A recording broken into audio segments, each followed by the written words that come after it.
A very good evening to everyone watching NTV tonight. Welcome. My name is Becca Senyonga Mulinde. Tonight, I'm catching up with the Lord Mayor, the interim FDC party president. A very good evening, Honorable. Very good evening, viewers. Yes.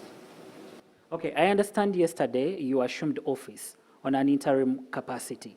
What I want to understand is, do you have all the instruments of power to exercise that position? What matters is the mandate, the will of the people, the will of the members. That is the starting point.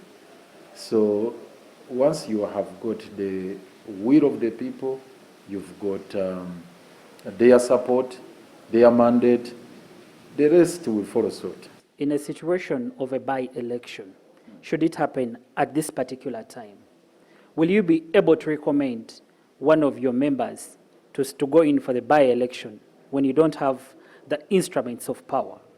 Our judgment is very clear on the state of affairs in the country, considering the political landscape prevailing in the country today, that people have been robbed of their sovereign authority, that people do not have the mandate, the power to determine their destiny. So it's basically about that. That's the central focus is on that. So when you bring in the element of now the stamp, who signs on the nomination papers and what, that is immaterial for now. It is secondary.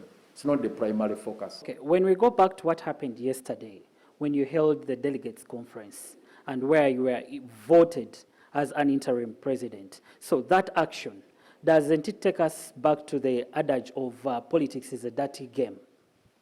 What do you mean? Because everyone saw it.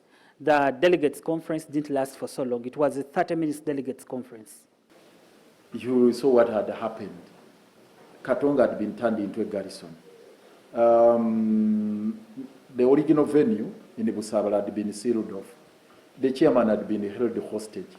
Actually, we had to tactfully and creatively work out means and modalities of ensuring that he accesses the venue.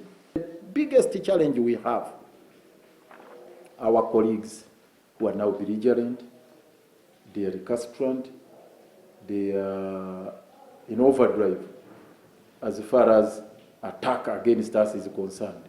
So on the issue of the FDC party president, Patrick Amuriat-Boy, stating that you always involved in destabilizing political parties, citing an example of Democratic Party, once your party, what happened, and now what happens in FDC?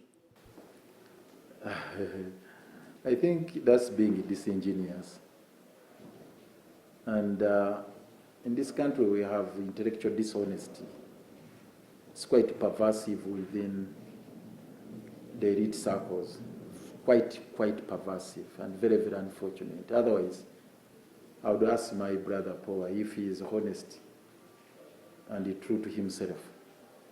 Would he accuse me of having dragged the DP to NRM because now they are in bed? Museveni and Mao are lovey-dovey.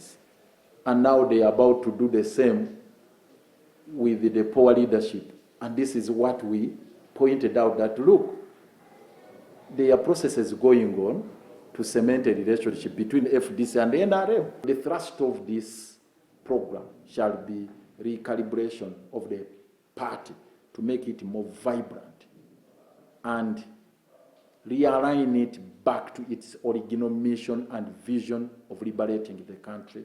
Should we expect seeing you in office at Najjanankumbi next week, or you'll be operating from the Katonga wing?